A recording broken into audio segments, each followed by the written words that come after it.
Hi, everyone. Welcome back to the Turtle Wins the Race Home-Based Business Podcast. I'm Kara Buntin. I've had a home-based business since 1999 in various forms. I sell mainly online now, or completely online. So let's talk about this. And this is actually the topic that I was going to talk about today was different, but I might record two and post one this week and one next week. But right before I came on here, YouTube, in its wisdom, suggested a video to me that was very interesting. And it reminded me of something that really irritates me. So let's talk about this, because this is actually one of my pet peeves. And this goes back a long time because it's about research and the way that research is interpreted and reading books and taking tips from those books and applying it to your business. And there's so much to say about this. But this video that I saw, and I will post a link to it in the description of this video, it's from a channel called Pete Judo. And I guess this guy does behavioral economics, psychology kind of, videos for people who have businesses. And I guess that's why it was suggested to me, because it's kind of the business connection. But it was a video about how some Harvard researcher has falsified results in studies that she's been publishing for years, and how, the people that have written these reports with her in these studies, and who knows who's doing the falsification. Like, who knows? It's someone along the line, someone is falsifying data and publishing these reports and saying, this is such a great result. Look at this. And it's all kind of stuff that kind of relates to the things that we would read as e-commerce marketers and that kind of thing. So the assumption is that she's the one who's kind of in charge of falsifying it, because she's the common thread through all this. But I don't think that this is isolated just to her. Now, on the video that I am linking, you need to I would watch the whole thing. It's very interesting because he goes through and looks at these three these three studies that are being questioned, and shows exactly what he's talking about. So you'll understand it. But at point 18 minutes in, and it's about a 20-minute long video. But about 18 minutes in, he starts talking about how, he can kind of understand why they do this, because academics have a lot of pressure to publish or perish, and it's the tenure thing. And basically when you're an academic, you have to publish stuff. You have to be in the journals. You have to get studies published, because it's just kind of an expected thing that the professors who work wherever are going to be publishing studies. And what happens a lot of the time, and he talks about this, I have seen this in action, I'm going to talk about that in a minute, is that corners are cut, right? And studies are published that don't really say what they're saying when they're reported in the news or they're reported in the journals. There's a lot of massaging the data just to get the result that you want, all right? Now, At one point, I was subscribing to a bunch of academic journals about retail marketing, and they do exist. But what I realized was that a lot of them were just kind of aggregate studies where they weren't really doing an individual study. They were going back and they were getting a whole bunch of different studies and looking at those and putting together another report based on all of those. And it wasn't really anything that was relevant to what we do. So I stopped subscribing to them. But I actually would go back and read the reports. And there's a lot of, you need to read some of these reports. They write in it's a very specific technical way. And it's not always easy to understand, because they don't make it easy to understand. You can take a whole report of a study and probably write it in 3 sentences in normal language, what it would take 10 paragraphs in this academic language that they kind of expect. It's a very specific way of writing. The problem with a lot of the things that we have been told about marketing and selling to people is that it's not really based on good data. It's based on data that feels interesting when you hear about it. And so people kind of take it as fact. And then another problem is that as it gets disseminated out into the media and into the public, the conclusions get changed. Like, people misinterpret the results, or willfully or non-willfully, whatever. Like the news will just report on anything that's sensational. And then way down at the bottom of the article, it'll say, the researchers warn against saying that this is actually what we just reported on. Nobody reads that far. If people read the headlines and they move on. So this is the danger of using kind of behavioral economics research to run your business. And there are certain things that work for certain groups. And somebody said I should do a video about the things that marketers do to manipulate people into buying. And it is manipulation. We can call it movement. We can call it nudges. It's manipulation, right? But people are easily manipulated. And one of my favorite books is Nudge. And my husband is reading it now and he's just laughing. And I'm not sure if I have that listed out. There is a list of books that I recommend in the description of this video, but I don't know if that's on the list. I should put it on the list. If I don't have it, I'm going to add it because it's such a good book. And it's basically about things that people put in place to make people make a certain decision without realizing that they're making that decision because they've been told to. And it's happened. It's not just marketing, it's everywhere. But that kind of thing is interesting.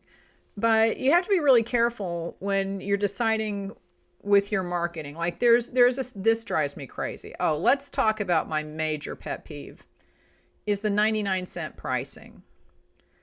The 99-cent pricing, I have not seen one single study, and I have looked for them. And honestly, if you have a study that is well done, and it shows that putting 99 cents, not the number 99 cents at the end of your price makes people buy more, send it to me, not an article from the internet. I don't want the article. There's like 3 articles on the internet that circulate that just regurgitate the same bad studies that don't say what this is. And they say, this is what it says. I don't want that. If you have a link to an actual study that looks at this in the context of e-commerce, not shopping in a store, because it's a different experience when you're shopping in public. I have not been able to find, and I'm serious about this, I have not been able to find any research that says that putting 99 cents at the end of your price makes people buy more. The only research, and this is what people get confused about, is that they hear this 99-cent thing and they're like, oh, okay, I'll do that.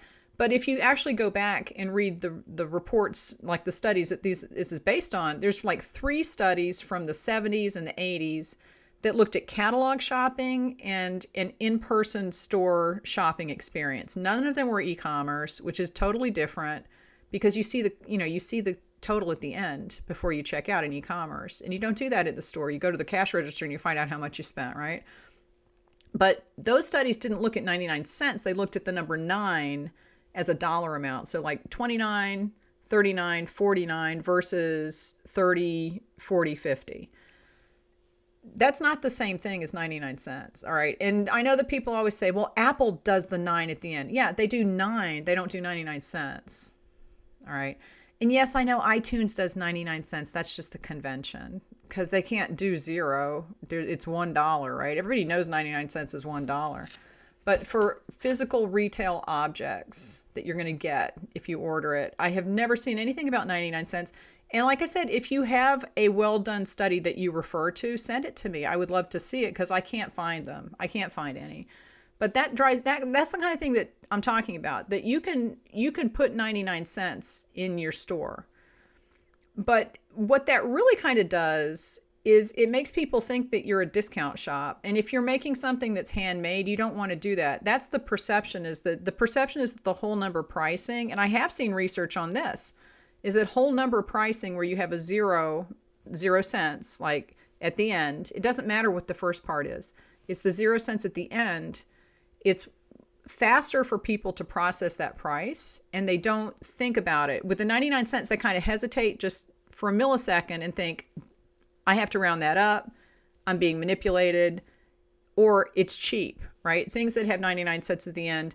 If you go to Walmart, if you go to discount like Target, just discount websites. If you go to a jewelry website that's a discount website like Claire's, for people not in the US, I'm not sure if they have this abroad, it's a jewelry store, but it's at the mall and it's where the 10-year-old girls go to buy their earrings. Okay, so it's not expensive jewelry.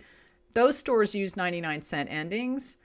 High-end stores do not. And you can just go and check on websites. Go look on websites to see different price points that retailers offer. The high-end retailers who are offering quality products do not use 99 cents, because the perception of 99 cents at the end is that you're a discounter, or you're trying to manipulate people into thinking that it's cheaper.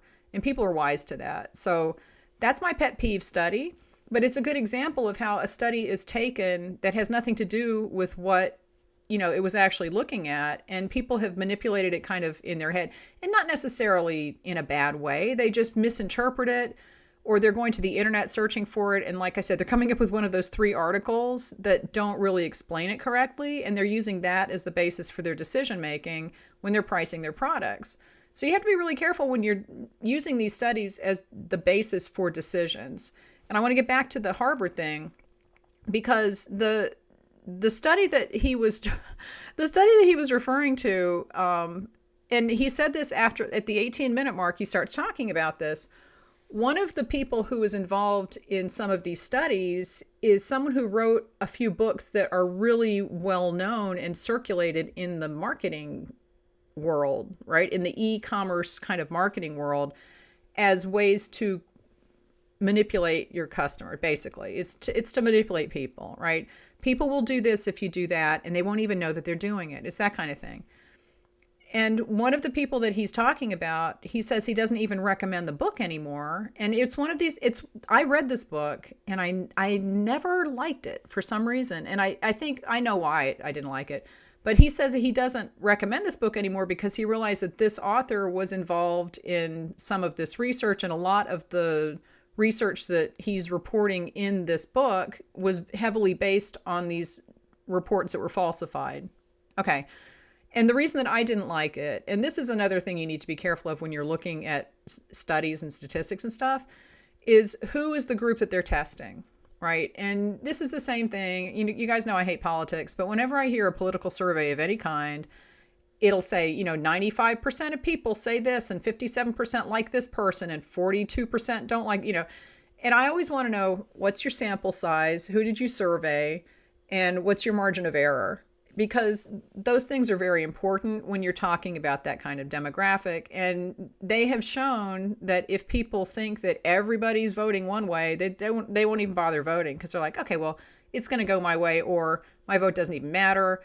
And so it does affect people in a very big way, that kind of statistic, but you have to be very critical of that stuff. And it's the same thing when you're looking at just a study of how people will behave. If you're thinking about, oh, should I do a sale or a percentage off? Should I do coupons, or should I do a buy one, get one?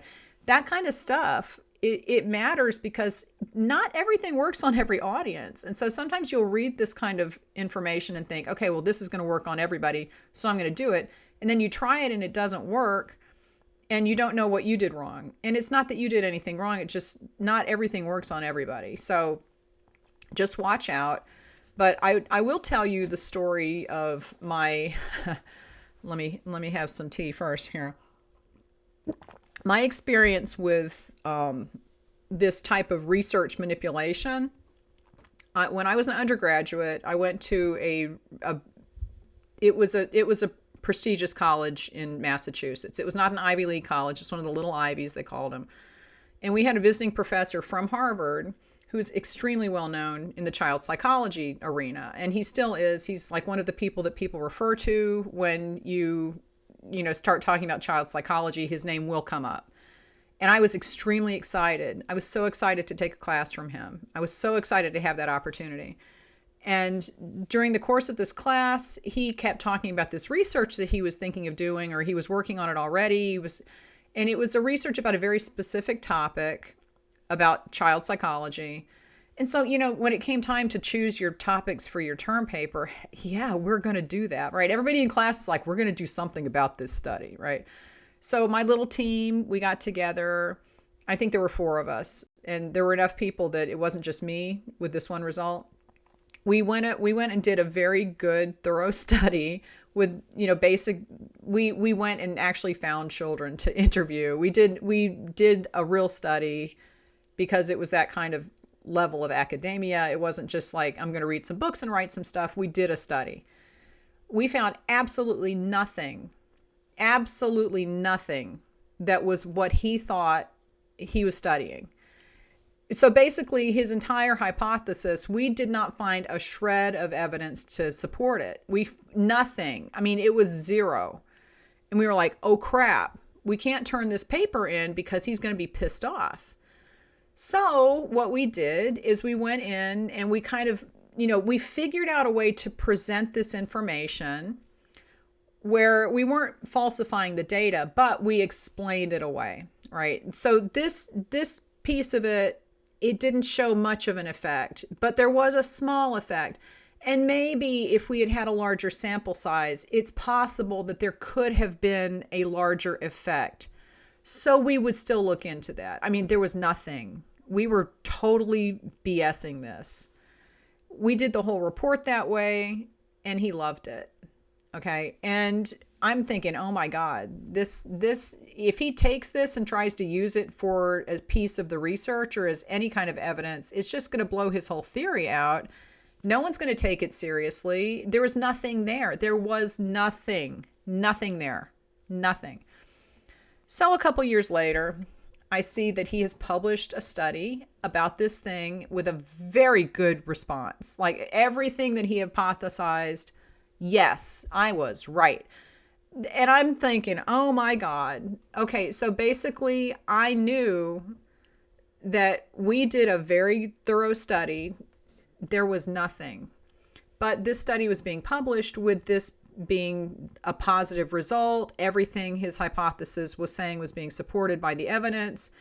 And I remember thinking to myself, how is this real? Is this something that he's manipulating? Because I know how we presented it in just a way that made it sound like there was something there when there was nothing. But this kind of stuff happens. This happens all the time because like this guy, Pete Judo, like he says in his video at minute 18, go and listen to just that one section. If you don't listen to anything else, listen to that one section. But you should listen to it. It's an interesting video. Like he says, there's a lot of pressure to publish and get a result. And I've read, like when I was reading these economic journal magazines, these people would have a hypothesis and it would not be right, but they would find a way to kind of justify it. Like maybe this would happen. And they would say, well, we didn't find the effect, but then there's, and there's always something you have to kind of pull that in to make it seem like you didn't waste your time or that you had a smart idea and you've just proven it to be true. So just be cautious about taking research and using it in your business. Don't expect everything to work. And I guess I can talk just very briefly, I'm getting long here, about sales and stuff. You know what? I'll wait. I'll talk about this for next week. I'll just record another episode right after that. But I go watch that video. It was very interesting, and just be aware. And like I said, I'll talk about this more next week. I'll go over things that people do to manipulate you. How's that? Just be aware that not everything is going to work for your customers. And you really have to, don't take things at face value. Just because someone says this is what it is. Don't take things at face value, because you might really, like, especially with the handmade stuff, if you make something by hand and you're an artisan, you don't want to put 99 cents at the end of your pricing just to roll it back to that, because that is what cheapens the look. It's a perception thing. It cheapens the look of your product. And honestly, the idea about the charm pricing, I have not found a study. And if you want to show me the study, please do. I would appreciate it. I haven't found it. So give this video a thumbs up. I will talk to you next week.